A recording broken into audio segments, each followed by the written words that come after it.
Sir वो तो पहले ही से अटेंशन है।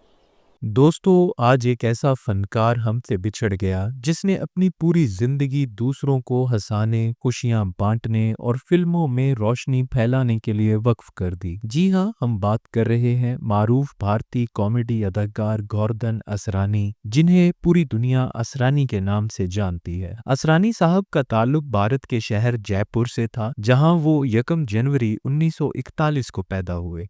फनून लतीफ़ा से लगाव बचपन से ही था, इसीलिए कम उम्री में ही उन्होंने थिएटर में काम शुरू कर दिया। उनका सफ़र थिएटर से बॉलीवुड तक न सिर्फ तवील बल्कि कामयाबियों से भरपूर रहा। 1960 की दिहाई में फिल्म इंडस्ट्री में कदम रखने वाले आसरानी न सिर्फ एक कॉमेडियन बल्कि एक वर्सटाइल अदाकार के तौर पर अपनी पहचान बनाई। उनकी अदाकारी में एक कुदरती रवानी थी, कोई बनावट नहीं, कोई दिखावा नहीं, जैसे वो अपने किरदार को जी रहे हों। 1970 से 1980 की दिहाई उनके अरूज का जमाना था। उन्होंने दर्जनों नहीं बल्कि सैकड़ों फिल्मों में काम किया। फिल्म शोले में जेलर का उनका यादगार किरदार आज भी लोगों के जहनों में ताज़ा है। उनका वो मखसूस अंदाज़े गुफ्तगू, उनकी आवाज़ का उतार चढ़ाव और वो मज़ा जो हर उम्र के लोगों के चेहरों पर मुस्कुराहट ले आता था, यही था आसरानी का असल जादू। आसरानी साहब ने मज़ाहिया किरदारों के साथ साथ संजीदा और मनफी किरदार भी अदा किए और अपनी फनकाराना सलाहियतों का लोहा मनवाया।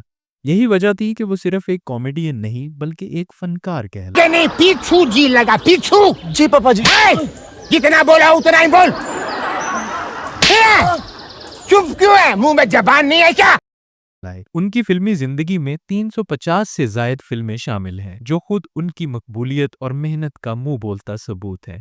दोस्तों, ये फनकार सिर्फ स्क्रीन पर नहीं बल्कि हकीकी जिंदगी में भी एक खुश मिजाज, शफीक और आजिज इंसान के तौर पर जाने जाते थे। फिल्म इंडस्ट्री के साथी अदाकार उनके बारे में हमेशा यही कहते थे कि असरानी के साथ सेट पर काम करना एक खुशगवार तजर्बा होता था। वो हर एक के चेहरे पर मुस्कुराहट ले आते थे, चाहे वो सीनियर हो या जूनियर। आज जब असरानी साहब हम में नहीं रहे तो सिर्फ भारत नहीं बल्कि दुनिया भर के मद्दाह गमगीन है। उनके जाने से एक ऐसा खला पैदा हो गया है जो कभी पुर नहीं हो सकता। उनकी मुस्कुराहट, उनका अंदाज, उनके डायलॉग, ये सब अब सिर्फ यादों में रह जाएंगे। वक्त के साथ चेहरे भले मदम पड़ जाएं मगर यादें कभी नहीं मिटती, और असरानी साहब जैसे फनकार कभी नहीं भुलाए जा सकते। उन्होंने लाखों लोगों को हंसाया और हंसाने वाला इंसान चाहे दुनिया से चला भी जाए, दिलों में हमेशा जिंदा रहता है। हम असरानी साहब को खराजे अकीदत पेश करते हैं, उनकी खिदमात को, उनकी मुस्कुराहट को, उनके फ़न को। अल्लाह उनके अहले खाना को सब्र जमील अता फरमाए और उनकी रूह को सुकून दे, आमीन।